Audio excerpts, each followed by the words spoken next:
Este pensamiento pertenece a Santo Tomás de Aquino, que últimamente estamos recurriendo a él frecuentemente como fuente de estas reflexiones, ¿no? Bien, entonces se lo voy a leer primero y después lo analizamos juntos, así lo espero, ¿no? Es largo, entonces lo voy a leer directamente en español. Dice así, fíjense ustedes qué interesante. Lo inferior se perfecciona por redundancia de lo superior, y lo superior se perfecciona por influencia de lo inferior. De modo que en esta dialéctica entre algo superior y algo inferior se establece como un círculo virtuoso donde lo superior redunda en lo inferior y lo inferior influye en lo superior en forma positiva, ¿no? De modo que hay como una energía descendente y una energía ascendente, como un círculo, ¿no? De modo que no hay una sola dirección de lo superior a lo inferior o de lo inferior a lo superior, sino que hay dos direcciones que se establecen en forma distintas, ya que la primera influencia es, dice Santo Tomás, por redundancia, lo llama él, ¿no? En cambio, en el segundo caso, en la energía ascendente, es influencia, estímulo, ¿no? Influjo. Así, por ejemplo, lo vemos en la naturaleza como el agua de un embalse que está en las alturas, ¿no?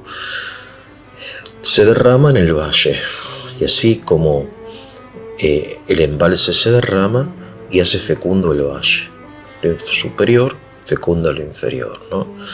Físicamente estoy hablando, en términos de físicos. Pero por otro lado tenemos, por ejemplo, un río subterráneo que cuando es descubierto fecunda lo que está arriba, ¿no? En la superficie. Bien. Y este ciclo del agua, por ejemplo, ¿no? Como el agua sube mediante la humedad, el vapor, ¿no? Del agua, y después desciende en forma de lluvia, ¿no? Es decir, hay un círculo virtuoso. Esto que se da en el mundo físico se da en toda la realidad. Y esto es posible porque la realidad es un continuo. La realidad es orgánica. Es decir, para la tradición no es que hay cosas aisladas, separadas, ¿no? Eso es un pensamiento racionalista que es muy propio de nuestra época, ¿no? Por ejemplo, hay un gurú del globalismo ateo de apellido Harari, ¿no? Que dice que el hombre es un creador de relatos, ¿no? Ese es lo que caracteriza al hombre, ¿no? Pero él no entiende, y si lo entiende no lo menciona, pero creo que no lo percibe ni siquiera, es que los relatos que crea el hombre son respuestas, no son invenciones que el hombre como un agente crea, ¿no? Para la comunidad, sino que el hombre recibe, ve, percibe, contempla, observa, y como respuesta a la realidad contemplada, observada, a la realidad física, a la realidad del hombre, crea relatos, ¿no? Se dan cuenta, o sea, hay como dos operaciones en el hombre: la de recibir, percibir, ver, es decir, el hombre es pasivo, recibe de lo superior o de lo inferior, pero recibe en definitiva, y después da, ¿no? Influye, produce, crea. Bien. Volviendo al texto de Santo Tomás, entonces, fíjense un ejemplo de la vida urbana, ¿no? Por ejemplo, si yo construyo una casa muy linda, o mejor dicho, sí, una casa muy linda en un barrio que no es tan lindo, esa casa que es inferior en el sentido de que es solamente una casa dentro de un barrio, ¿no? Es una realidad menor. Sin embargo, influye. Ya el barrio se ve de otra forma y de repente es probable que vayan apareciendo también casas muy lindas, ¿no? Es decir, se vaya como contagiando esto, ¿no? Puede ser una casa o puede ser otra cosa, ¿no? Y por el contrario, si yo, por ejemplo, construyo mi casa, que no es muy linda, que es fea, en un barrio muy lindo, el valor de esa casa va a ser mayor que si la construyo en un lugar tan feo como mi casa. ¿Por qué? Porque lo que valoriza a mi casa es el contexto, ¿no? O sea, como por redundancia, el nivel urbano, ¿no? Edilicio que me rodea, por redundancia hace que mi casa empiece a tener mayor valor. De modo que lo superior redunda en lo inferior. Y por otro lado, como les dije, bueno, también lo inferior influye en lo superior, ¿no? Es decir, por ejemplo, en una cuadra, recuerdo, ¿no? Un vecino que las casas estaban descuidadas, un vecino decidió hacer un hermoso jardín.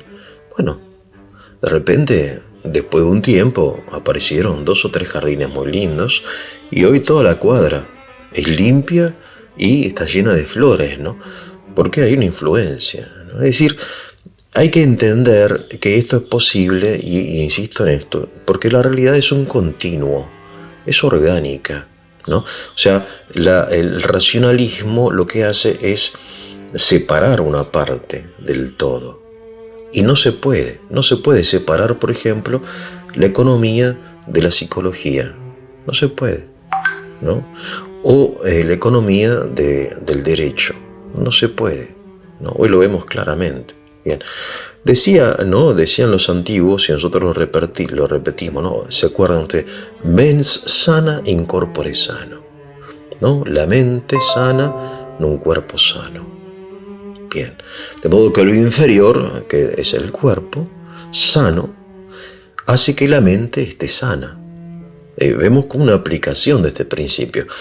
Pero también es verdad que el cuerpo sano es la mente sana. O sea, un hombre que tiene buenos pensamientos y buenos sentimientos probablemente o está más dispuesto a ser sano físicamente, ¿no? Porque somos una totalidad, cuerpo, alma y espíritu, ¿no? Y por eso, así como la salud del cuerpo, ¿no? Cuando uno está vigoroso, sano en el cuerpo, eso te hace bien a la mente y uno está más fresco y está más entusiasmado y más contento, ¿no? Hay emociones positivas, esto lo estudian, ¿no? El tema de la endorfina y todo eso, así en forma inversa, ¿no? O sea, hay personas que nunca van al gimnasio. Yo conozco muchísima gente, sobre todo de la generación de mis padres, que no tenían la costumbre de hacer deporte, pero eran personas de mente sana y vivieron. Tengo una abuela que vivió 104 años, ¿no? Y en su vida fue al gimnasio, 104 años. Bueno, por otro lado, sucede que, por ejemplo, en Rusia hay un dicho, lo digo en ruso, Riba dice, Kniot sgaravy, el pescado se pudre por la cabeza. De nuevo, ¿no? Si cuando los pensamientos, esto se aplica a la vida individual, o a las personas que tienen malos pensamientos, van a tener una mala vida, pero sobre todo lo aplican al liderazgo, ¿no? O sea, a la clase política o al liderazgo empresarial o religioso, el pescado se pudre por la cabeza, ¿no? Como la podredumbre de arriba termina influyendo porque tiene un valor ejemplar, ¿no? ¿Por qué? Si ellos son corruptos, yo no puedo. Si ellos roban, ¿por qué no puedo, no? Porque el pueblo tiene que ser honesto, ¿no? Y entonces esta frase de Santo Tomás tiene aplicaciones, creo que son múltiples, que dice así, ¿no? Lo inferior se perfecciona por redundancia de lo superior. ¿no? Y lo superior se perfecciona por la influencia de lo inferior. Esto sirve mucho, y con esto termino, para la pedagogía, porque fíjense ustedes que la Iglesia, siempre fue sabia, ¿no? Utilizó recursos inferiores, en el sentido de estéticos, sensibles, para llevar a los pueblos al conocimiento de la verdad, ¿no? O sea, la música, el arte, la liturgia, lo visible, ¿no? Es decir, algunas veces los santos se responden a la pregunta, ¿no? ¿Por qué Jesús vino al mundo? Y responden, bueno, porque mediante el amor de lo visible o el conocimiento de lo visible, el hombre llega al conocimiento y el amor de lo invisible. O sea, el Hijo, ¿no?, se hizo hombre y así hizo visible la ternura y el amor de Dios, ¿no? Es decir, mediante lo inferior, lo sensible, uno llega al conocimiento de lo invisible. Ese es el orden pedagógico